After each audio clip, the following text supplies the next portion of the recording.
नमस्कार, आदाब, बहुत बहुत स्वागत है आप सभी का। आप देख रहे हैं मेरा खास कार्यक्रम नजर और नजरिया। मैं हूं आपके साथ बुशरा खानम फहद। राजस्थान के इलेक्शन में अब पनौती की एंट्री हो गई है।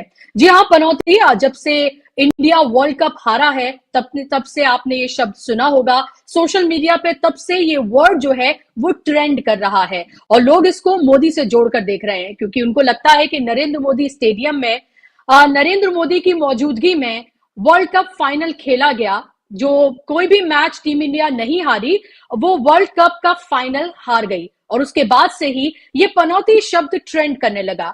लेकिन इसका राजनीतिकरण तब हो गया जब राहुल गांधी ने इसको अपनी एक रैली में इस्तेमाल किया। जनता के बीच में से आवाज आई, उसको उन्होंने हाथों हाथ लिया और पनौती शब्द का इस्तेमाल किया और ये कह डाला कि ये लड़के अच्छा खेल रहे थे, लगातार जीत रहे थे, अच्छा खासा वो वर्ल्ड कप जीत जाते, लेकिन पनौती के होने की वजह से ऐसा हो गया। और उसके बाद से ही मानो जैसे राजनीतिक घमासान शुरू हो गया है। और जो गोदी मीडिया, दरबारी मीडिया, जो राहुल गांधी को पप्पू कहे जाने पर, या फिर 50 करोड़ की गर्लफ्रेंड कहे जाने पर, या फिर मूर्खों का सरदार कहे जाने पर, हाइब्रिड बच्चा कहे जाने पर, या फिर फांसी वाला बयान, प्रधानमंत्री ऐसे दबाव जैसे कांग्रेस को फांसी दे रहे हो, या फिर रमेश बिदूड़ी का जो बयान जिसमें वो एक मुस्लिम सांसद को आतंक कह रहे थे, उस सब पर वो हाय तौबा नहीं मचाता है, वो खामोश रहता है।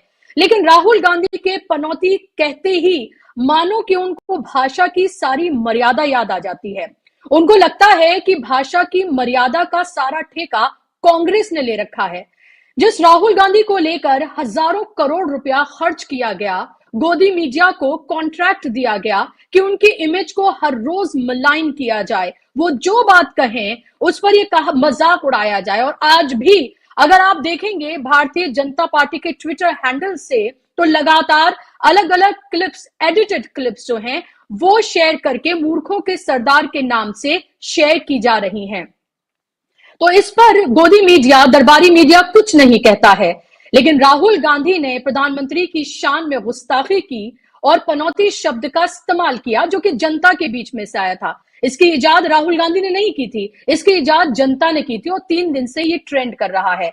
लेकिन लग रहा है कि अब राजस्थान की जो राजनीति है उसमें ये शब्द बहुत दिनों तक रहने वाला है, या फिर मैं ये कहूं कि आने वाले इलेक्शन में ये शब्द अब बहुत इस्तेमाल होने जा रहा है। लेकिन जिस तरह से कल से इस पर बहस हो रही है, कल से इस पर बातचीत हो रही है और ये बताया जा रहा है कि प्रधानमंत्री तो अपनी गालियों का बहुत लंबा चौड़ा हिसाब रखते हैं, और लेकिन इसमें एक और शब्द जो है वो ऐड कर दिया गया है और बीजेपी की तरफ से ये कहा जा रहा है कि राहुल गांधी भाषा की तमाम मर्यादा को भूल चुके हैं और इसीलिए उन्होंने इस शब्द का इस्तेमाल किया है और उसको गाली की तरह, बीजेपी को लग रहा है कि गाली की तरह इस्तेमाल इसको शब्द को किया जाता है और वो प्रधानमंत्री की शान में किया गया है। मैं इससे पहले आगे बढ़ूं, मैं आपको छोटी सी चंद सेकंड की जो बाइट है, आपने बहुत बार कल से सुन ली होगी, एक और बार आप जरा सुन लीजिए। याद है? हाँ, क्या पनौती पनौती पनौती, वो अच्छा भला वहां पे, अच्छा भला हमारे लड़के वहां पे वर्ल्ड कप जीत जाते, वो वहां पे पनौती हरवा दिया। टीवी वाले ये नहीं कहेंगे, टीवी वाले ये नहीं कहेंगे, मगर जनता जानती है। तो आपने सुना राहुल गांधी को यहां पर, और उन्होंने इस जनता की तरफ से आए शब्द को उन्होंने इस्तेमाल किया। हालांकि बाद में उन्होंने मोदी पनौती का शब्द का भी इस्तेमाल किया। इसको किस तरह से देखा जाए, और एक तरफ जहां हम पूरे इलेक्शन कैंपेन की राजस्थान की बात करें, वह बेहद दिलचस्प हो चला है। जब से कांग्रेस का घोषणा पत्र सामने आया है, उसमें सिलेंडर जो के दाम जिस तरह से घट रहे हैं, 500 के बाद 450 भारतीय जनता पार्टी ने किया, 400 अब कांग्रेस ने कर दिया है। जो चिरंजीवी योजना है उससे 25 से उसे 50 लाख कर दिया है। वेलफेयर स्कीम जो है अब तक उस पर ये चुनाव लड़ा जा रहा है और कहीं ना कहीं अशोक गहलोत इस पर भारतीय जनता पार्टी से अगर कंपेयर करें तो भारी पड़ते हुए नजर आ रहे हैं। बात जो इसमें अहम है कि अगर कांग्रेस चुनाव जीतती है तो ये साफ है कि अशोक गहलोत मुख्यमंत्री बनेंगे, लेकिन क्या भारतीय जनता पार्टी इसको लेकर आश्वस्त है? लगातार हम ये देख रहे हैं कि जिस तरह से वसुंधरा राजे की अनदेखी की जा रही है तमाम उसमें, तो वहां पर ये साफ नहीं है कि अगर भारतीय जनता पार्टी चुनाव जीतती है तो कौन मुख्यमंत्री बनेगा। तो क्या इसमें भी कांग्रेस को एज है? क्या वेलफेयर स्कीम्स को लेकर कांग्रेस को एज है? क्या अब ये चुनाव कांटे की टक्कर से आगे बढ़ रहा है? क्योंकि कल शाम को चुनावी प्रचार जो है वो थम जाएगा। मेरे साथ तीन वरिष्ठ मेहमान जो हैं वो राजस्थान से जुड़ गए हैं, वरिष्ठ पत्रकार हैं जो नब्ज को पहचानते हैं राजस्थान की। उनसे मैं जानूंगी कि जब सिर्फ प्रचार में एक दिन का ही और वक्त बचा है, कल शाम को ये थम जाएगा, अभी वो इस लड़ाई को किस तरह से देख रहे हैं। आप स्क्रीन पर देख सकते हैं, मेरे साथ अनिल शर्मा जी हैं, वरिष्ठ पत्रकार, ओम सैनी जी वरिष्ठ पत्रकार, और इसके साथ ही राजीव तिवारी जी वरिष्ठ पत्रकार। तीनों मेहमानों का बहुत बहुत इस्तकबाल, स्वागत। शुरुआत में ओम सैनी जी आपसे अगर करना चाहूं, पनौती शब्द की एंट्री हो गई है राजस्थान के इस चुनाव में, क्या आपको लग रहा है इसका कोई नुकसान कांग्रेस को हो सकता है, या फिर इसे एक पिंच ऑफ सॉल्ट जैसे अंग्रेजी में कहावत है उसकी तरह लिया जाना चाहिए? क्योंकि प्रधानमंत्री भी तो लगातार अलग अलग तरीके से हमलावर हो रहे हैं और वो तो प्रधानमंत्री हैं, उनको तो शायद भाषा की मर्यादा का ज्यादा ख्याल रखना चाहिए। देखिए, हमने प्रधानमंत्री को उदयपुर में सुना, प्रधानमंत्री को हमने बारां में सुना, अंता में सुना, प्रधानमंत्री को हमने इधर जयपुर में सुना। हर जगह जिस तरह की भाषा प्रधानमंत्री इस्तेमाल कर रहे हैं वो मैंने तो अपनी 50-60 साल की जो एक्टिव लाइफ रही है उसमें मैंने कभी किसी प्रधानमंत्री को ऐसे, मतलब पंडित नेहरू से लेके आज तक कभी सुना नहीं। अगर उस पर भारतीय जनता पार्टी के जो अनुयायी हैं या जो पार्टी के सदस्य हैं उनको ऐतराज हो रहा है तो सबसे पहले तो प्रधानमंत्री पर ऐतराज किया जाना चाहिए। जिस तरह की भाषा वो बोलते रहे हैं, बोल रहे हैं, उनको हर जगह बिल्कुल ऐसा ही नजर आता है कि जैसे तुष्टीकरण का रास्ता हो रहा है, जैसे लोगों को भरमाया जा रहा है। वो किस किस तरह के शब्द इस्तेमाल करते हैं उनको कहने की जरूरत तो है नहीं, सब लोग सुनते रहे हैं। अगर राहुल गांधी ने पनौती कह दिया तो वो एक बड़ी बड़ी उसी लहजे में कहा जिस लहजे में प्रधानमंत्री कहते रहते हैं, तो उन्होंने भी कह दिया कि अगर नहीं जाते और कंसंट्रेशन लड़कों का मिस नहीं होता तो निश्चित रूप से वो जीत जाते। उनके जाने से वहाँ कंसंट्रेशन मिस हो गया और जिस तरीके से प्रधानमंत्री वहाँ हाथ हिला रहे थे, अब हाथ हिलाने की जगह तो थी नहीं, वहां तो ताली बजाने के बजाय चुपचाप देखने का सिलसिला होता है। जिनके क्रिकेट समझ में नहीं आता, खेल समझ में नहीं आता, खेल की भावना जिन लोगों में नहीं होती, उन लोगों का सिलसिला हो सकता है। और बाकी तो ये जिस तरीके से प्रधानमंत्री इस्तेमाल करते हैं उसके बाद मुकाबले तो कुछ भी नहीं है, ये शब्द कुछ भी नहीं है। प्रधानमंत्री तो पता नहीं क्या क्या बोलते हैं, मतलब तत्काल उनके मुंह से, जैसे उदयपुर वाली घटना के बारे में बोल रहे हैं, क्या बोल रहे थे उधर, उसके बाद बारां में क्या बोलते रहे हैं, उधर अंता में क्या बोले हैं, जयपुर में क्या बोले हैं, उनको दोहराया भी नहीं जा सकता। ऐसे शब्द हैं जो सौहार्द राजस्थान के सामान्य समाज में बना हुआ है, उसको तोड़ने का एक सिलसिला प्रधानमंत्री जो बने के हाथ से अगर हो रहा है, उनकी जुबान से अगर ऐसा इम्पैक्ट आ रहा है तो उसको क्या कहा जाएगा। मैं समझता हूँ कि कुछ कहने से पहले, कुछ बोलने से पहले प्रधानमंत्री को अपने पद का ख्याल रखते हुए बोलना चाहिए। अगर ये इस पे वो कहेंगे साहब प्रधानमंत्री को आपने यूं क्यों कह दिया, उनको समझ में आना चाहिए कि हम एक डेमोक्रेटिक कंट्री में रह रहे हैं, हम एक डेमोक्रेसी में हैं, हमारे पास अभिव्यक्ति की आजादी है। उसको रोकने के बहुत सारे रास्ते अपनाए गए हैं, लेकिन फिर भी सच बात तो कहा जा सकता है ना। जैसा हो रहा है, जैसा दिख रहा है, उसको बोलना तो चाहिए। नहीं बोलना भी, तटस्थ रहना भी अपने आप में कायरता है और ये पता होना चाहिए। और किसी से उनको कोई हक नहीं बनता कि किसी दूसरे को, अगर आप कुछ कह रहे हैं, पप्पू हमने सुना है ना, पप्पू कि किस तरह से पप्पू बनाने का सिलसिला चला और किस तरीके से, लेकिन वो जो आदमी है जिसके बारे में कोई टिप्पणी की जा रही है अगर राहुल गांधी के बारे में, तो वो तो मोहब्बत की दुकान खोल रहे हैं नफरत के बाजार में। उनको उनसे क्या कंपेयर किया जाए और उनके बारे में क्या जवाब दिया जाए, ये मेरे समझ में नहीं आता। मैं कह रहा हूँ 4 जगह का देख लीजिए आप, कोटा देख लीजिए, बारां देख लीजिए, अंता देख लीजिए, जयपुर देख लीजिए। इन चारों जगह के स्पीचेज में प्रधानमंत्री क्या बोले हैं, कैसी भाषा में बोले हैं, क्या कहते हुए बोले हैं, वो गौर करने की जरूरत है, खासतौर से उनके अनुयायियों को। हम लोग तो क्या बोले, उसको दोहरा करके फिर आगे बात बढ़ाने की कोई जरूरत होती नहीं है। जी बिल्कुल। राजीव जी, आप इसको किस तरह से देख रहे हैं? क्या आपको लग रहा है कि इस एंट्री के बाद कोई नुकसान, या फिर जनता ने जिस तरह से हाथों हाथ लिया, एक तरह से वो शब्द आया ही जनता की तरफ से, और उसके बाद जो तालियां और जो सीटियां और जिस तरह का रिस्पॉन्स वहां पर मिला, उसको आप किस तरह से देख रहे हैं? और इससे पहले तो 2 दिन तक वो ट्रेंड कर रहा था ट्विटर पर, तब तो राहुल गांधी ने नहीं कहा था पनौती उन्होंने तो उस शब्द को शायद हाथों हाथ लिया है। आप इसको कैसे देख रहे हैं? देखिए, राजनीति में इतनी छिछोरापन आ गया है, मैं तो ये कहूंगा इस समय कि आप कोई भी राजनीतिक पार्टी देख लीजिए, इस चुनाव में जितना मतलब निकृष्ट भाषा का इस्तेमाल हुआ है, वो मेरे ख्याल में ओम सैनी जी बिल्कुल सही कह रहे थे कि पिछले 40-45, मेरी भी करीब 38 साल की एक्टिव लाइफ का वो हो गया है, और ये ओम जी मेरे अग्रज हैं, तो इन्होंने 40-45-50 साल से देख रहे हैं। तो ऐसा हमने भी बहुत सारे चुनाव देख लिए, कभी ऐसा चुनाव में इतनी निकृष्ट भाषा का इस्तेमाल नहीं हुआ है जैसा कि इस चुनाव में हो रहा है। और मैं ये नहीं कह रहा कि खाली बीजेपी की तरफ से हो रहा है। अब एक कहीं से कोई तीर चलेगा तो उसके प्रतिकार में दूसरा तीर जरूर चलता है, ये एक नियम है क्रिया की प्रतिक्रिया, न्यूटन वाला जो है। तो ये सारी चीज तो होके ही रहती है। लेकिन पनौती वाला जो शब्द है, ये कोई गाली नहीं कही जाएगी इसको, पनौती को।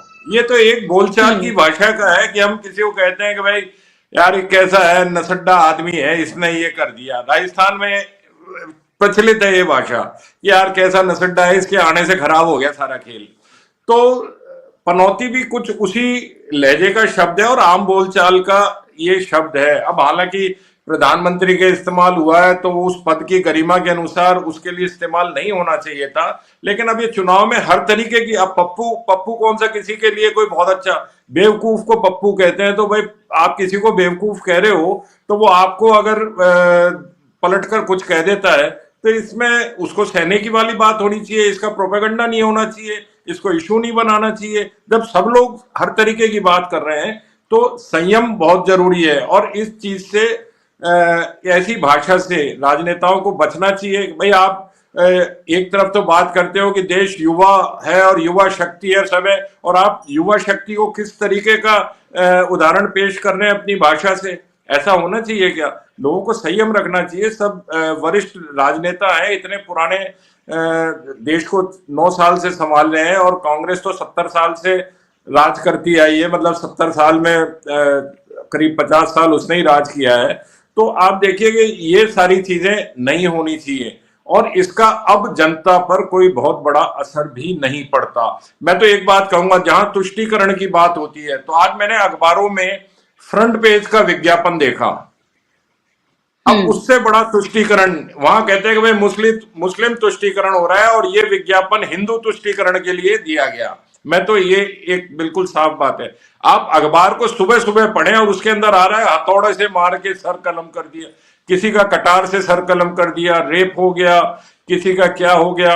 मतलब आदमी सुबह सुबह अखबार में, इससे अच्छा राम मंदिर का विज्ञापन देते हैं कि राम जी के प्रतिमा की स्थापना 22 को होने वाली है जनवरी को, और देश राममय हो जाएगा। ये तो एक उसका पॉजिटिव संदेश जाता। आज अखबार सुबह सुबह पढ़कर, मेरा ही नहीं, मेरे पास कई लोगों से मेरी बात हुई, उन लोगों ने कहा कि ये क्या हो रहा है। तो इन सब चीजों से अब आप 5 साल पुरानी घटना को आपने उसको उस परिवार के जख्म हरे कर दिए, उससे आज पूरे समाज ने उनके पूछा होगा, जानने वालों ने पूछा होगा, अरे यार आज तुम्हारी खबर छपी है फ्रंट पेज पे। भले ही वो विज्ञापन है, लेकिन उसको जिस उस तरीके से छापा गया है, विज्ञापन को जिस स्वरूप में छापा गया है, वो गलत है। क्योंकि जो चीज लोग भूल चुके, जो परिवार के जख्म भर चुके, या जो अभी भी उस पीड़ा को वापस नहीं सोचना चाहते, उसको आज आपने याद दिला दिया। तो ये तुष्टीकरण नहीं है तो क्या है फिर? तो हमको भले ही कांग्रेस हो, बीजेपी हो, माकपा हो, भाकपा हो, सपा हो, इन सब को ऐसी चीजों से बचना चाहिए। एक स्वस्थ चुनाव, निष्पक्ष चुनाव के लिए आपके क्या हिंदी में भाषा नहीं है, शब्द नहीं है हिंदी में कि किसी को कोसने से ही वोट मिलने लग गए? तब तो फिर हर आदमी कोस के ले लेगा, नौकरी ले लेगा आदमी, किसी को कहेगा जाके 10 बात सुनाएगा और उसे कहेगा कि भाई मुझे नौकरी दे दो। ऐसे मिल जाएगी क्या? ये गलत जी, बिल्कुल सही बात है। आप जी बिल्कुल सही बात है। और जिस तरह की भाषा का इस्तेमाल खासतौर पर राजस्थान के चुनाव में जो हो रहा है, वो कई तरह के सवाल जरूर खड़े करता है। अगर कोई फ्रिंज एलिमेंट या फिर कोई भैया नेता तो शायद फिर भी आप दरकिनार कर सकते हैं। लेकिन अगर प्रधानमंत्री या गृह मंत्री की तरफ से या फिर योगी आदित्यनाथ की तरफ से इस तरह की भाषा का किया जाए जो किसी भी सभ्य समाज में जो इस्तेमाल करने के लायक ना हो, तो उस पर सवाल उठना लाजिम है कि किस स्तर पर राजनीति आ गई है। लेकिन अनिल जी, प्रधानमंत्री एक बार दिल्ली के इलेक्शन में ये कह रहे थे, जब पेट्रोल डीजल के दाम जो है कम हो गए थे, कि वो नसीब वाले हैं। मैं अगर नसीब वाला हूं और पेट्रोल डीजल के दाम जो है वो कम हो गए हैं, तो आप एक बिना नसीब वाले को, बदकिस्मत को चुनेंगे या नसीब वाले को चुनेंगे? तो जब वो इस भाषा का इस्तेमाल करते हैं, अपने आप को नसीब वाला अगर वो कहते हैं, और वो स्टेडियम में मौजूद होते हैं और वहां पर टीम इंडिया चुनाव हार जाती है, और जब पनौती ट्रेंड किया जाता है और उसको कांग्रेस हाथों हाथ ले लेती है, तो क्या वाकई में ये सवाल पूछ सकती है क्या भारतीय जनता पार्टी? नसीब वाला भी तो प्रधानमंत्री ने खुद ने ही कहा था ना। अब नसीब वाले के अचानक नसीब को क्या हो गया? देखिए, जो चीज राजीव जी ने बोली, ओम जी ने बोली, बिल्कुल करेक्ट है। एक तो सबको, ये कटिंग अक्रॉस पार्टी लाइन, सबको संयम रखना चाहिए अपनी लैंग्वेज के ऊपर। ये बात तो बिल्कुल सही है, पर ये भी नहीं हो सकता कि एक आदमी को आप रोजाना उकसाते हो और एक स्टेज पे आके वो बोले नहीं। वो जवाब भी देगा फिर आपको, फिर उस जवाब को सुनने की आप में शक्ति भी होनी चाहिए। उसके बाद में ट्रोल आर्मी आपके पीछे बढ़ जाती है और किस किस तरह से उसको निकाला जाता है। आपने ट्विटर ट्रेंडिंग बताया, वो सब चीजें तब होती हैं। आपने कितने दिनों तक जो ओम जी बोले, पहले ओम जी वैसा बोले कि आपने 4 सभाओं का इन्होंने नाम लिया, वहां पे ये करा, मोदी जी के भाषण में ये था। कब तक सामने वाला आदमी सुनेगा? और पनौती, आपको बताऊं, राजस्थान में पर्टिकुलरली जो राजीव जी ने कहा, कोई ऐसा गाली नहीं है पनौती राजस्थान के अंदर। ये बड़ा नॉर्मल शब्द है। और उसमें भी आप देखिए, राहुल गांधी ने पहले नहीं बोला ये ऑडियंस से आवाज आई है, उसको उन्होंने सिर्फ रिपीट करा है। तो आप देखिए, मतलब जो स्तर है, वो स्तर जनता का भी यही है आजकल। वो भी ऐसी चीजें सुनना पसंद करते हैं, क्योंकि कितनी तालियां बजी, कितनी सीटी बजी इसके ऊपर। और मोदी जी तो कंटिन्यूसली करते जा रहे थे। एक बुशरा जी, मैं आपके उसमें सिर्फ लाना चाहता हूं, ये आज का अखबार है, देखिए। हाँ, आपको दिख रहा है?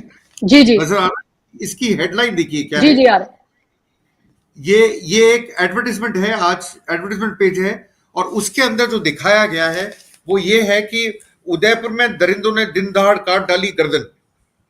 ये बीजेपी ने अल्टीमेटली, आप देखिए बीजेपी किस तरफ मुड़ी। जो मैं आपसे इतने दिनों से बात कर रहा था, अल्टीमेटली वही बात आ गई। ये अखबार की लीड मानी जाती है, ये लीड है। लीड पे आपको क्या मिलता है? आपको ध्रुवीकरण की चीज मिलती है। कन्हैया लाल को वापस से लाया गया और कन्हैया लाल के ऊपर बात करी गई पूरे आर्टिकल में। अगर आप उसका नीचे का खोलेंगे तो आपके सामने फिर वही क्राइम रिलेटेड स्टोरीज आएंगी। और ये विज्ञापन है जो बीजेपी ने आज डाला है। जी, तो किस पे एक बार फिर से अनिल जी आप दिखाइएगा। जी, अनिल से आप जरा अखबार दिखाइए, ताकि दर्शक इसको ठीक से जो है जी देख पाए कि क्या कुछ अखबार में, क्योंकि आपको बड़ी स्क्रीन पर किया गया है। जी, ये आप देख सकते हैं। जी जी जी, ये आप देखें, ये लोग देख सकते हैं, जनता के सामने है, ऑडियंस के सामने है कि कैसे राजस्थान के अखबार में ये हेडलाइन जो है वो छापी गई है, और किस तरह से ध्रुवीकरण की जो राजनीति है वो भारतीय जनता पार्टी लगातार कर रही है। और कन्हैया लाल का जिक्र लगातार न सिर्फ राजस्थान में बल्कि मध्य प्रदेश में भी प्रधानमंत्री ने किया है। अनिल जी अपनी बात को रखिए। तो ये, इसको देखने के बाद में आप क्या समझेंगे? मतलब हमारा स्तर कहां चला गया?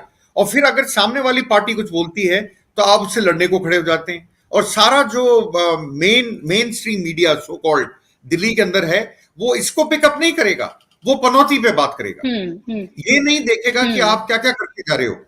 आपको क्या फ्रीडम है कि मैं प्राइम मिनिस्टर हूं, मैं कुछ भी कर लूंगा और आप कुछ नहीं करोगे? क्या ये हमें जो मेन स्ट्रीम मीडिया वो समझाना चाहती है? ये क्या है? फ्रंट पेज पे फ्रंट लीड क्या है? मेरा एक क्वेश्चन है बीजेपी से, क्या है ये? और ये तब आया उसके बाद में, जब उसके पिताजी, वो उनके बेटों ने, जिनको नौकरी मिली है, उसने बाकायदा एक इंटरव्यू दिया है और उन्होंने कहा है हमारे पिताजी को बार बार किसी चीज में, पॉलिटिक्स में प्लीज मत घसीटिए। उसके बाद ये विज्ञापन है, आप देखिए। तो अल्टीमेटली आपके पास जो लाभ था, उस दाव पे आप पहुंच गए हैं। स्तर तो गिर ही रहा है क्या? जी जी जी जी जी, जाहिर सी बात है स्तर लगातार गिर रहा है। लेकिन ओम सैनी जी, क्या इससे ये भी पता चलता है कि भारतीय जनता पार्टी की, क्योंकि अगर हम पिछले इलेक्शंस भी उठाकर देखें, कर्नाटका से लेके हिमाचल जहां वो हारी है, उसने ये तमाम कम्युनल कार्ड खेले हैं, वहां पर बजरंग बली से लेकर तमाम तरह की बातें की कि कैसे बटन दबाएं आप बजरंग बली के लिए, बजरंग दल को बजरंग बली से जोड़ा गया। यहाँ कन्हैया लाल का जिक्र किया जा रहा है, कांग्रेस को ऐसे बटन दबाएं कि जैसे आप विपक्ष को जो है वो फांसी दे रहे हो कांग्रेस को। तो ये सब तो कहा गया। क्या इससे ये भी अंदाजा लगाया जाए कि राजस्थान में खास तौर पर कि भारतीय जनता पार्टी की हालत जो है वो जरा पतली है, खराब है और बहुत कांटे की टक्कर उसे मिल रही है। जो वेलफेयर स्कीम्स हैं अशोक गहलोत की, वो कहीं ना कहीं इस पूरे इलेक्शन कैंपेन पर भारतीय जनता पार्टी की भारी पड़ रही हैं और इसीलिए आखिर में ये तमाम तरह के हथकंडे, जो लास्ट मोमेंट जिस तरह का खेल करती है भारतीय जनता पार्टी, वो सब करती हुई यहां नजर आ रही है। देखिए बुशरा जी, ये मैं यूं कहना चाहता हूं कि भारतीय जनता पार्टी एक कांग्रेस के विकल्प के रूप में पैदा हुई थी, लेकिन विकल्प का स्वरूप ये होगा हमने कल्पना नहीं की थी। एक डेमोक्रेटिक पार्टी के रूप में भारतीय जनता पार्टी को स्थापित करने के प्रयास किए थे आडवाणी जी ने और अटल बिहारी वाजपेयी साहब ने 1980 में। लेकिन धीरे धीरे इसका जो डिटोरिएशन हो रहा है, उसके जो मानने वाले लोग हैं वो जिस तरीके से एक तरफा होते जा रहे हैं और बहुसंख्यक फिलोसफी और कौन कौन सी चीजें लेके आ गए और देश का जो एक मिक्स्ड ताना बाना था उसको तोड़ने का जो सिलसिला हो रहा है, उसको अगर गौर से देखेंगे तो बड़ा साफ साफ नजर आता है। और ये सारी बातें पहली बार राजस्थान की सरकार ने एक मॉडल दिया, एक ऐसा मॉडल जो कि वेलफेयर सरकार का होना चाहिए। पहली बार कॉन्स्टिट्यूशन के अंदर से डायरेक्टिव प्रिंसिपल्स में से जो बात कही गई है उसको उन्होंने बुनियाद बनाया अपने घोषणा पत्र का, और उसमें कहा गया कि हम लोग ये आपके ऊपर कोई मेहरबानी नहीं कर रहे हैं, ये आपका हक है जिसको दिया जा रहा है। और वो राजस्थान के मुख्यमंत्री कहते भी हैं ये सारे प्रांतों की सरकारों को और साथ साथ में केंद्र सरकार को अडॉप्ट करना चाहिए कि हमारा रुख ऐसा हो, ऐसी तबीयत का हो। अब ऐसी सब बातें बताने पर आप समझ रहे हैं कि उसका कोई असर नहीं होगा।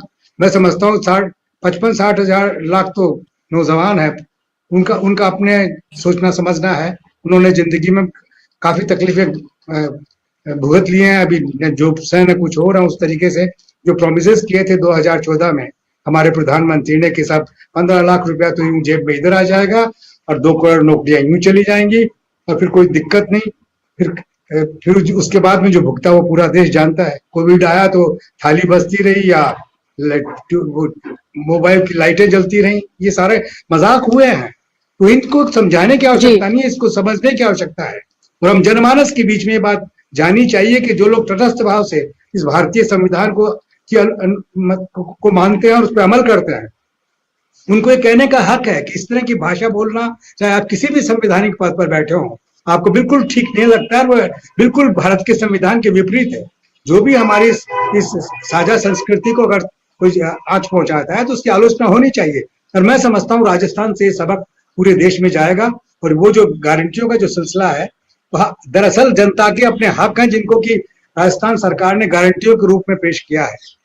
अब अगर नौकरी की बात है, अगर किसानों को उसके मतलब वो जो जिस तरीके से फसल की खरीद पर जो स्वामीनाथन की जो रिपोर्ट है उसको अडॉप्ट किया जाए तो उसमें उसको कानूनी गारंटी दी जाए, या आदमी को जिंदा रहने के लिए जो 50 लाख रुपए का बीमा वाला सिलसिला है, वो सारा सिलसिला इसलिए है कि ये लगे कि आप मेहरबानी नहीं कर रहे हैं। ये सरकार की ड्यूटी है। अगर सरकार ये काम नहीं करती है तो वो सरकार निकम्मी है। ऐसी सरकार को बदलना चाहिए और ऐसे दल को भी परे कर देना चाहिए जो ऐसे में सीना झपटी करके और शासन लेने की कोशिश करता है। उनको अंदाज लगवाना चाहिए जनमानस को कि इस तरह की बात कही है, जब बात बनेगी आपने क्या किया। राजस्थान का मैंने तो देखा कि हमारे 25 MP वहां पर बैठे हुए थे और हमारी जो नॉर्थ ईस्ट कैनाल वाला सिलसिला है उसका सारा यूं कहीं धरा रह गया, कुछ भी नहीं हुआ। और वो सरकार की आलोचना करने का आलोचना तो हमें अपनी करनी चाहिए, आत्मनिरीक्षण करना चाहिए कि आपने क्या जिम्मेवारी निभाई जो लोकसभा में जाके निभानी चाहिए थी। वो कोई बोलता ही नहीं है। प्रधानमंत्री को भी ये कहने के लिए आगे नहीं आते कि आप जो कुछ बोल रहे हैं राजस्थान में ठीक नहीं है। राजस्थान की जनता को जो साझा संस्कृति में विश्वास करते है उसको अच्छा नहीं लग रहा है। तो ऐसे में समझ में आना चाहिए। जी जी, बिल्कुल। और जवाबदेही तो है ही नहीं। 9.5 साल में जो मीडिया की ज़िम्मेदारी थी, जिसको लोकतंत्र का चौथा स्तंभ कहते हैं, जो ज़िम्मेदारी थी उसकी कि वो सवाल पूछे, एक प्रेस कॉन्फ्रेंस तो की नहीं है प्रधानमंत्री ने, और जो सवाल पूछे जाने चाहिए थे, वो कोई सवाल पूछता नहीं है। बल्कि अगर हाल का ही एग्जाम्पल ले लें तो पनौती वाले इस कंट्रोवर्सी के बाद से ही आप देखिए लगातार किस तरह से लहूलुहान हुआ पड़ा है पूरा मीडिया, और कैसे ऐसा लग रहा है कि मानो न जाने क्या कह दिया गया है। तो ये तो हालत मीडिया की है। लेकिन राजीव जी, चिरंजीवी योजना की अगर हम बात करते हैं तो 25 से 50 लाख इसको कर देना, 400 रुपए का सिलेंडर इसको करना, 4 लाख सरकारी नौकरियां, 10 लाख नए रोजगार, ये तमाम चीजें जो कही गई हैं अशोक गहलोत की तरफ से, 7 गारंटी भी दी गई हैं, और वो ये कह रहे हैं कि हमने करके दिखाया है। आप उसका एग्जाम्पल लीजिए, दूसरे राज्यों में देखिए जहां कांग्रेस ने काम किया है, उसके बाद ही देखकर परख कर ही आप जो है इस पर वोट करिए। क्या आपको लग रहा है ये पूरा चुनाव वेलफेयर स्कीम्स बनाम सांप्रदायिक सियासत होकर रह गया है राजस्थान का? देखिए, वेलफेयर स्कीम्स जहां तक हैं वो अच्छी हैं, बहुत अच्छी हैं, लेकिन जिस तरीके से अभी घोषणा पत्र पर कांग्रेस ने इसको लिया है वो मेरे हिसाब से वाजिब नहीं है। या तो ये देते 2 महीने पहले, 3 महीने पहले बताते उस चीज को कि हम ये 25 से 50 कैसे करेंगे, ये 400 रुपए का सिलेंडर हम कैसे देंगे। अब वही ये है ना, कांग्रेस भी सामने वाले की भेड़चाल में शामिल। उन्होंने 500 से 450 किया, इन्होंने 400 कर दिया। अरे भाई, आपके ऊपर क्या प्रेशर है? 500 रुपए में संतुष्ट है जनता कि हाँ 500 रुपए में दे रहे हैं तो मिल तो रहा है, जो घोषणा है वो मिल तो रही है। अब 450 वाली तो पता नहीं मिलेगी कि नहीं मिलेगी। अब दिमाग में ये भी आ जाएगा कि ये 400 वाली देंगे कि नहीं देंगे। ऐसे ही 25 लाख वाली 50 लाख करने का आपको बताना चाहिए था कि हम ये 50 लाख करेंगे। तो अभी जैसे आपसे हम 816 या 834 रुपए पर ईयर उसका प्रीमियम ले रहे हैं, तो अब ये 50 लाख की कर देंगे तो आपको 2000 देने पड़ेंगे, 1600 देने पड़ेंगे, 2200 देने पड़ेंगे। जनता के सामने क्लियर कौन सी इंश्योरेंस एजेंसी है जिसको हम इसका कॉन्ट्रैक्ट देंगे। अभी आप देखिए कि कोई प्राइवेट हॉस्पिटल आपकी इस योजना को, चिरंजीवी योजना को कहां लागू कर पा रहा है। आपने अभी इतने दिन स्ट्राइक रही, उसके बाद ज्यादातर हॉस्पिटल्स को आपने इसमें से अलग कर दिया। सरकारी अस्पतालों में इतनी लंबी लाइन रहती है कि हर व्यक्ति को इस योजना का लाभ नहीं मिल पाता। वो तो यह है पहले आओ पहले पाओ, जो पहुंच गया लाइन में लग गया और पहले 10 आदमियों को मिल गए, उसके बाद डॉक्टर चला गया। तो ये सारी चीजें बहुत क्लियर होनी चाहिए जिससे कि जनता को, हालांकि ये सब योजनाएं बहुत अच्छी हैं, जो चल रही थी मेरे हिसाब से तो वही पर्याप्त थी, इतना उसमें बढ़ाने की जरूरत नहीं थी।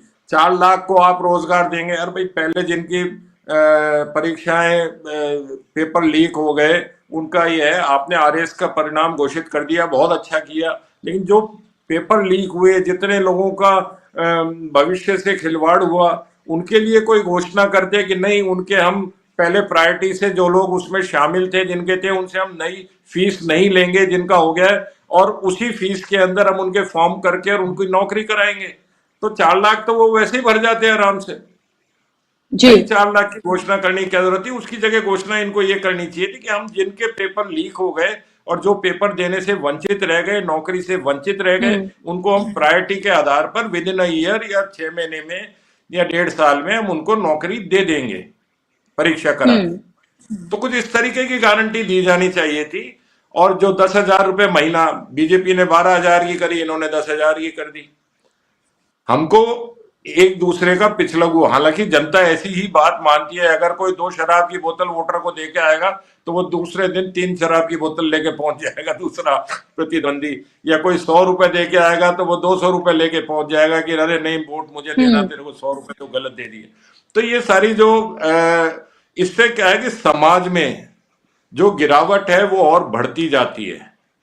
आप सरकार का काम या राजनीतिक दलों का काम समाज में सुधार लाने का है, ना कि समाज को बर्बाद कर देने का है। तो ये जो सारी जो ये होड़ चली है सभी पार्टियों में, अलग अलग तरीके के रेवड़ियां बांटने की, जो सो कॉल्ड नरेंद्र मोदी जी ने कहा था, तो रेवड़ियां हर पार्टी बांट रही है, कोई उसको अपनी सामाजिक कल्याण योजनाएं कह के बांट रहा है, कोई कह रहा है हमारा समाज के प्रति कर्तव्य हम उसको निभा रहे हैं। लेकिन ये सब समाज को बर्बाद करने की, अब 80 करोड़ लोगों को आप एक तरफ तो कह रहे हो हम तीसरी आर्थिक शक्ति बनने जा रहे हैं, और आपके यहाँ आधे से ज्यादा लोग भूखे मर रहे हैं, जिनको आप 80 करोड़ लोगों को 5 साल और देंगे खाना। ये क्या मतलब हुआ? तो जी बिल्कुल। आदमी को रोजगार चाहिए, काम चाहिए, पैसा चाहिए। तो पैसा कैसे? जी रोजगार से चाहिए। आप उसको मुफ्त में मत दीजिए, उसको मनरेगा जैसी योजनाओं में लगाइए, और वैसी 10-5 नई योजनाएं शुरू करिए जिससे कि आम आदमी को रोजगार मिले। मनरेगा के बाद देखिए आप गांव में कितना आर्थिक विकास हुआ, घर में पैसे आने लग गए, भले ही उसमें घपले भी कई हुए, लेकिन एक योजना तो अच्छी थी वो। जी उस तरीके की अगर तो समाज कल्याण की योजनाएं आएंगी तो वो अच्छा है। बिल्कुल, तो समाज कल्याण की योजना आनी चाहिए, लेकिन जैसे प्रधानमंत्री रेवड़ी कल्चर कहते हैं, लेकिन जब वो खुद ही उन योजनाओं की बात करते हैं तब वो रेवड़ियां नहीं होती हैं, जब उनकी तरफ से इस तरह की बातें की जाती हैं। तो कोई और करता है तो रेवड़ी होती है, जब वो करते हैं तो वो जनता के ऊपर दरअसल एहसान करते हैं। उनका भाई 80 साल के लिए, यानी कि जनता के से कहते हैं कि वो आपका भाई जो है वो 80 साल के लिए 80 करोड़ लोगों को 5 साल और ये फ्री जो है ये चना दाल और ये अनाज आपको देने के लिए जा रहा है। तो ये उनका इतना बड़ा एहसान है कि आप 5 साल के लिए और दरअसल गुलाम हो गए हैं और आप उनको वोट दे दें। आप ओम सैनी जी कोई बात रख रहे थे अपनी, रखिए, फिर मैं अनिल जी के पास जा रही हूँ। जी अनम्यूट कर लीजिए, अनम्यूट कर लीजिए। जी जी जी ये 85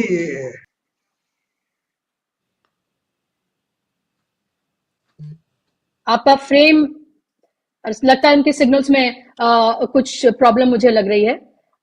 लेकिन अनिल जी मैं आपके पास आना चाहूंगी।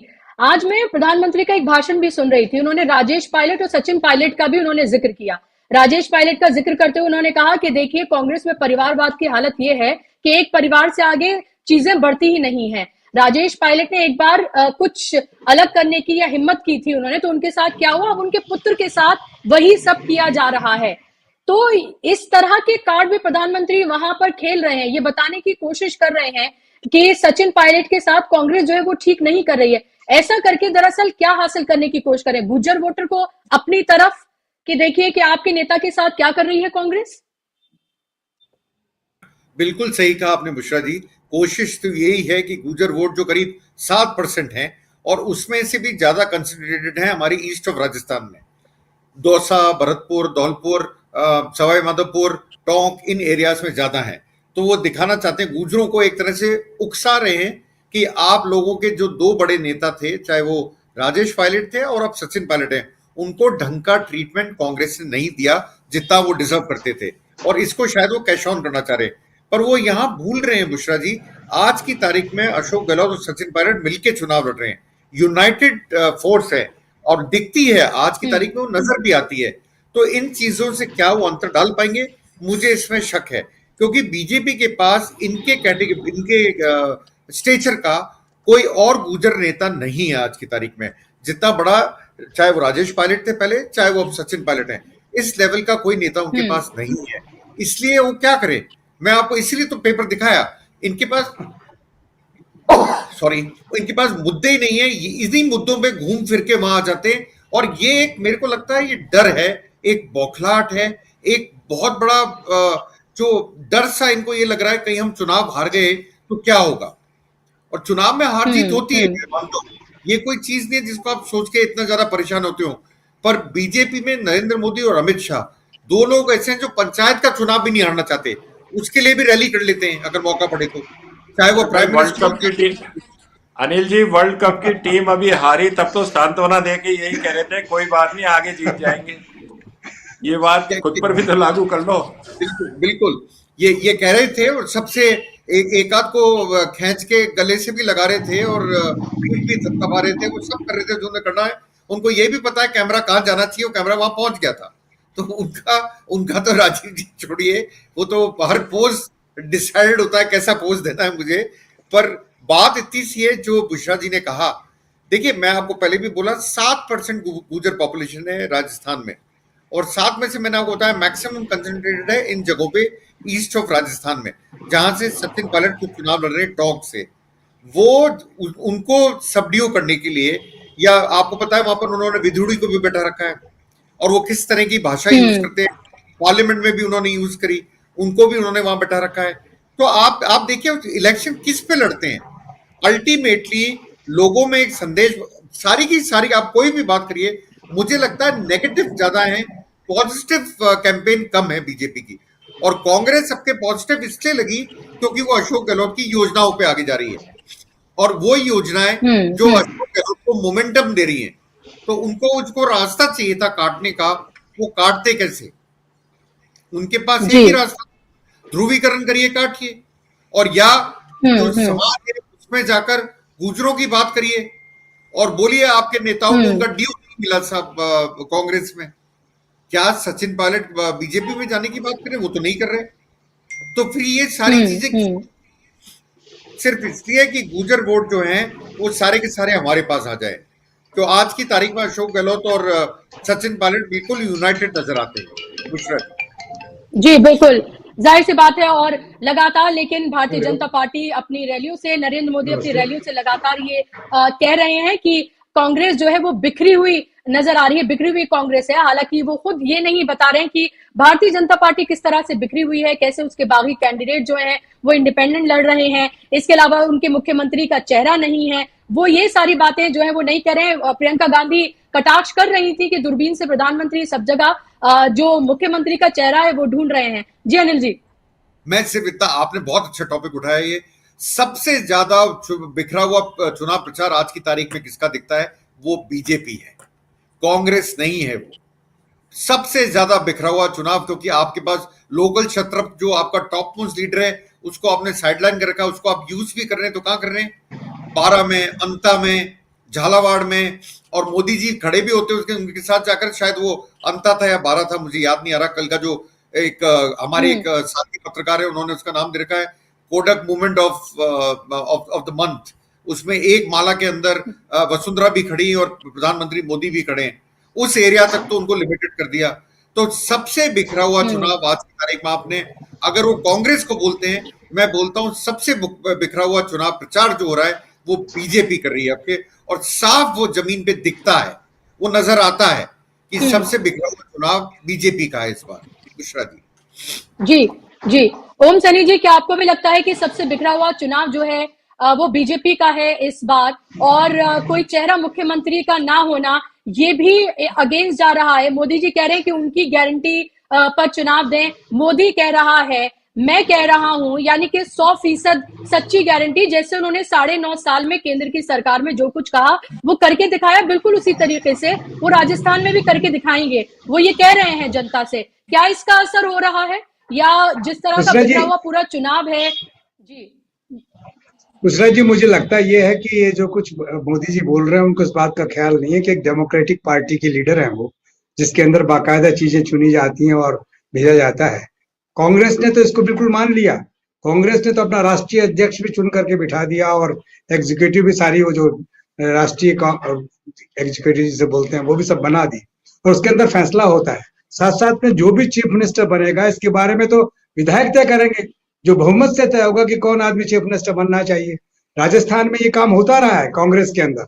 ये तो कुछ वर्षों से कुछ ऐसा हुआ कि हर कोई जाति अपने प्रेशर के माध्यम से कहने लगी कि साहब हमारा उम्मीदवार के चीफ मिनिस्टर बनाओ। तो ये कैसे हो सकता है? क्योंकि कई सारी जातियां हैं और सारी जातियों का में समन्वय बिठाना और उनके साथ में आगे बढ़ना एक लक्ष्य है। तो मेरा ख्याल है कि वो इसीलिए ये जो थोड़े दिन का विवाद रहा है उसको बार बार उठाते हैं कि सचिन पायलट और अशोक गहलोत के बीच में तो सचिन पायलट अशोक गहलोत के बीच में तो सारे सिलसिले खत्म हो गए, और अब सारे डेमोक्रेटिक प्रोसेस से सब काम होंगे।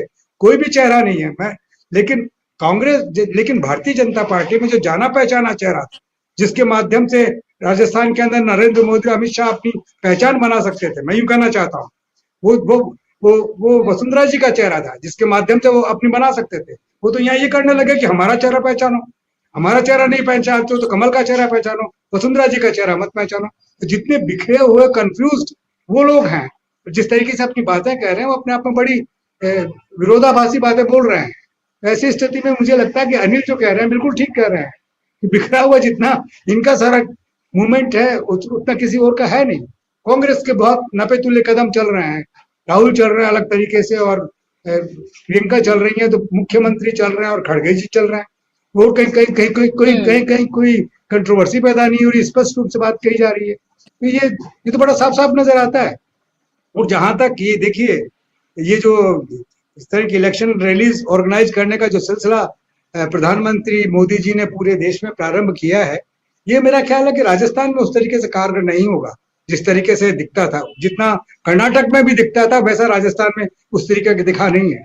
वो जो हर कोने से मोदी मोदी करके एक आवाज आती है और सब लोग फिर उसमें अपना स्वर मिला करके बोलते हैं, ये समझ में ही नहीं आया। क्योंकि समझ में तो यह आना चाहिए कि आप क्या कुछ देने जा रहे हैं देश को या प्रदेश को, क्या कुछ देने जा रहे हैं, वो समझ में ही नहीं आता।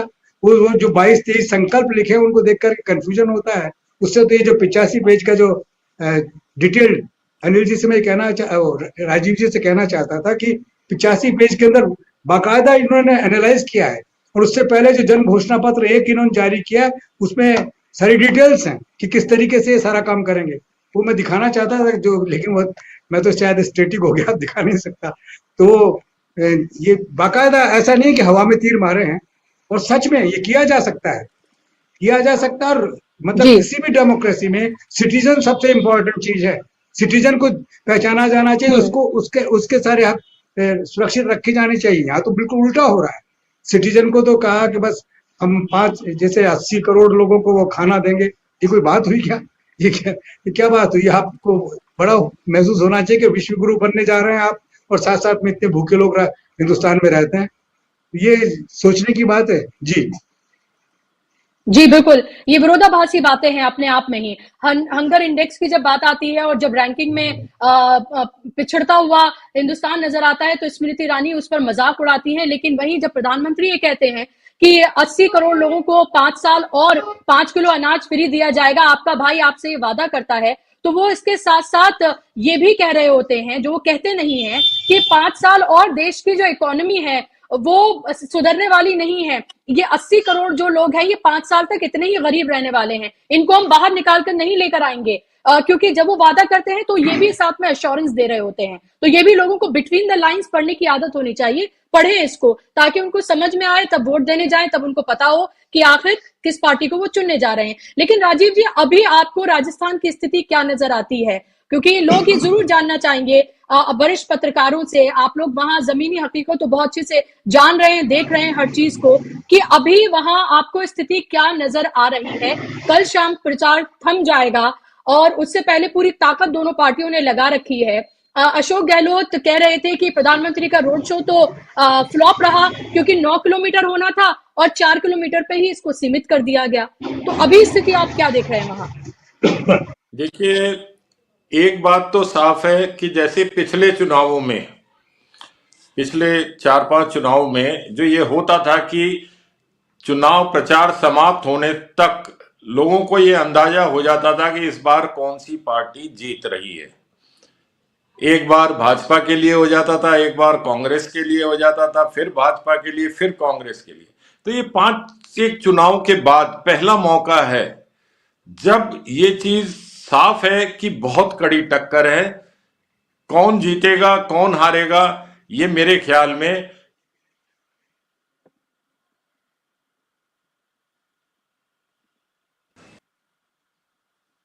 जी, तो कोई भी इस बात को आज की तारीख में, क्योंकि सबसे बड़ी चीज है कि जनता ने मौन साधा हुआ है, वो सुन सबकी रही है, करेगी 25 तारीख को मन की।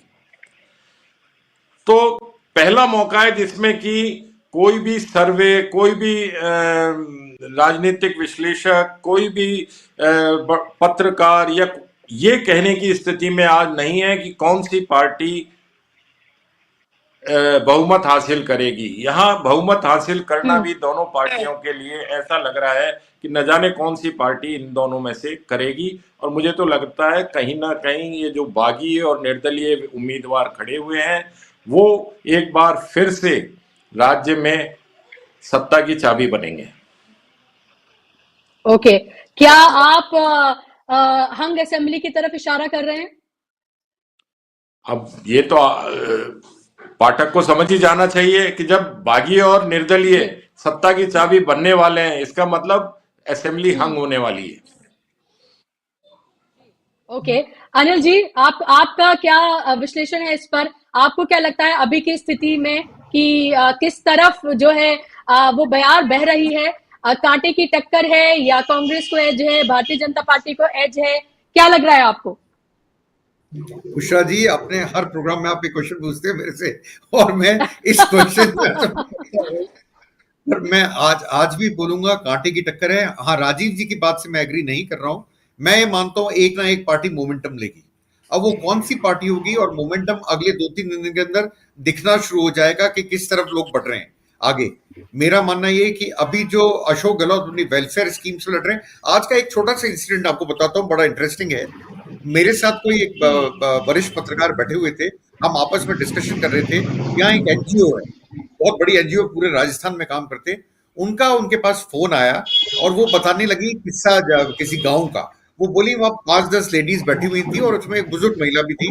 वो बात कर रही थी, अशोक गहलोत इतनी बड़ी बड़ी योजनाएं तो घोषित कर रहे हैं, पर पैसा कहाँ से देंगे, दे ही नहीं सकते, उधार लेंगे, क्या होगा। तो उस बूढ़ी लेडी ने खड़े होकर उन सबको समझाया कि भैया, घर का जो मुखिया होता है उसका काम होता है घर चलाना, और घर कैसे चले, वो आप कर्जा लेके चलाओ, कैसे चलाओ, पर घर तो चलाना पड़ेगा। तो आप लोगों को अगर वो खिला रहा है और आपको अच्छी तरह रख रहा है तो इसमें बुराई क्या है। आप देखिए जो वेलफेयर स्कीम्स हैं वो लोगों के बीच में किस तरह रेजोनेट कर रही है, लोग किस तरह से इसको ले रहे हैं। तो ये जो चीज मैं मानता हूँ, ये जो चीज है बुशरा जी, मैं मानता हूँ बड़ी अशोक गहलोत के फेवर में जाती है। पर जीतेगा कौन, हारेगा कौन, ये तो देखिए मैं आज बताने के उसमें नहीं हूं, ना पहले था ना आज हूं। आपने मेरे को कभी नहीं छोड़ा इस क्वेश्चन से, पर मैं बता नहीं पाऊंगा। इतना जरूर जानता हूं 3 तारीख को जो जीतेगा हारेगा पता लग जाएगा।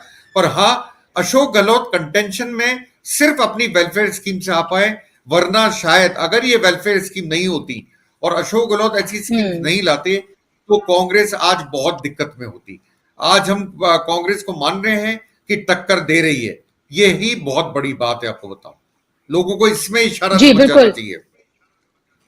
बिल्कुल, और कहीं ना कहीं ये भी महसूस हो रहा है कि मध्य प्रदेश और छत्तीसगढ़ से जिस तरह की खबरें आ रही हैं वहां पर वोटिंग के बाद उसका भी असर, क्योंकि नेबरिंग स्टेट है, उसका भी असर कहीं ना कहीं राजस्थान पर दिख रहा है, ये भी कुछ एक्सपर्ट का मानना है। ओम सैनी जी, क्या आपको लगता है उसका असर राजस्थान में दिख रहा है? जो नेबरिंग स्टेट है, जहां इलेक्शन हुए हैं, जहां पर लग रहा है कि अच्छी परसेंटेज में वोटिंग हुई है, वेलफेयर स्कीम जो है वहां वो काम आई हैं, तो आपको लग रहा है कि उसका असर हो रहा है? और आपका क्या आकलन है?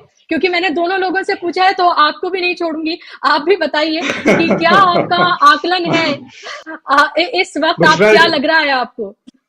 बुशरा जी, देखिए वो दोनों जो स्टेट्स है, मध्य प्रदेश और छत्तीसगढ़, उन पे हमारा असर है। हमारी वजह से ही उनको ये गारंटी वाला सिलसिला और ये वेलफेयर स्कीम्स का साथ में आगे बढ़ने का सिलसिला समझ में आया है।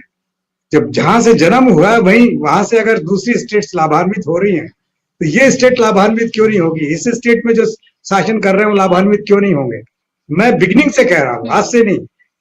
मेरे दोनों दोस्त जानते हैं कि मैंने बिगनिंग से कहा कि कांग्रेस की एज है जी। और ये भगदड़ से आतंकित मत होइए। ये फ्लोटिंग जो सिलसिला, फ्लोटिंग वोट जिसको बोलते हैं आप, वो जरूर इधर उधर कुछ हो सकते हैं, लेकिन आधा % से जब आप 100 क्रॉस कर जाते हैं और मेजोरिटी आ जाती तो 4-5% का एरर तो सेफोलॉजिस्ट बता रहे हैं, जितनी भी स्टडी हुई है, सर्वे हुए हैं, वो बता रहे हैं कि हम जो कुछ बोल रहे हैं उसमें 4-5% का एरर हो सकता है। मैं कहता हूं कि अगर वो एरर वाला सिलसिला है तो या तो कांग्रेस जो मुख्यमंत्री का अपना दावा है कि 156 सीट लाएगी वो होगा, या फिर विक्ट्री होगी कांग्रेस की, मेजोरिटी अपनी होगी। उसी तरीके से जैसे भैरव सिंह शेखावत कभी भी अपनी मेजोरिटी नहीं ला पाए, हमेशा गठबंधन से सरकार चलाते थे बीजेपी की। पहली बार वसुंधरा राजे 120 सीटें लेके आई और उन्होंने अपनी इंडिपेंडेंट आजाद सरकार बनाई। तो मैं समझता हूं कि इस बार वैसा दृश्य हो सकता है कि 120 आ जाए, 130 आ जाए, 156 ना आए, लेकिन एज तो है, इसमें कोई शक नहीं। लेकिन इतना आतंकित कर दिया है ये सारे चुनाव में जिस तरह की भाषा, जिस तरह के सारे सीन बने हैं, और लोगों का जो मुखर होना नहीं है, बिल्कुल राजीव जी ने कहा या अनिल ने कहा, सच है कि लोग मुखर नहीं है। इसलिए स्पष्ट रूप से कुछ नहीं कह सकते कि अब किसकी सरकार बनेगी। लेकिन मैं कह रहा हूं कि जिस तरह का दृश्य बना हुआ है, लोग असमंजस में नहीं, हतप्रभ हैं। किस तरीके का भी हो सकता है क्या? जिस तरीके की गालियां दी जा रही हैं, एक दूसरे पर कटाक्ष किए जा रहे हैं, इसलिए उस राड से परे, उस लड़ाई से परे ही रह करके वो अपना मतदान करेंगे और वो मतदान वेलफेयर के साथ ही जाएगा। वैसे में मैं समझता हूँ कि कांग्रेस को एज है राजस्थान। जी जी बिल्कुल। तो तीन हमारे गेस्ट और तीनों के मत बिल्कुल अलग तो नहीं कहूंगी, लेकिन बिल्कुल क्लियरली बोला है ओम सैनी जी ने कि एज है।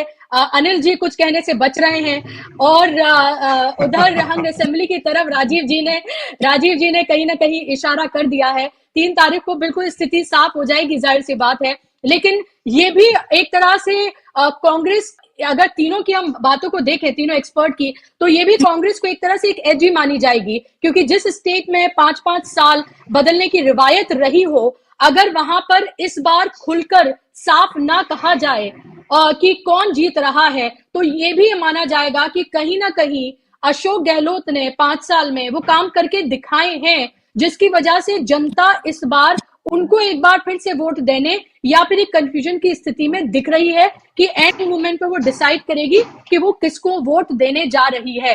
और पूरा इलेक्शन का जो पूरा प्रोसेस होता है, उस पूरे प्रोसेस को भी भारतीय जनता पार्टी तो इसमें बखूबी माहिर है कि बूथ से लेकर आखिरी वक्त तक डोर टू डोर जाके वो जो तमाम चीजें करती है। लेकिन कांग्रेस को भी इसमें बहुत तत्परता दिखाने की जरूरत है कि उसका बूथ जो है वो मजबूत हो और जो वहां तक वोट पहुंचे वो उनके हक में वोट करे। तो ये भी कांग्रेस को देखने की जरूरत है। और उसके बाद ईवीएम को भी किस तरह से देखा जाए, जो रूम्स हैं वहां तक किस तरह की सिक्योरिटी वगैरह वो देखी जाए, वो सब भी बेहद महत्वपूर्ण चीजें होती है, क्योंकि चुनाव जीतने के लिए हर चीज महत्वपूर्ण होती है। बहुत शुक्रिया आप तीनों मेहमानों का इस कार्यक्रम का हिस्सा बनने के लिए, अपना कीमती वक्त देने के लिए।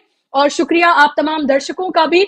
आपने जाना ही एक्सपर्ट की राय से कि राजस्थान के रण में फिलहाल क्या कुछ हो रहा है। 3 दिसंबर को पता चल जाएगा कि जनता ने किसके हक में वोट किया है। नमस्कार।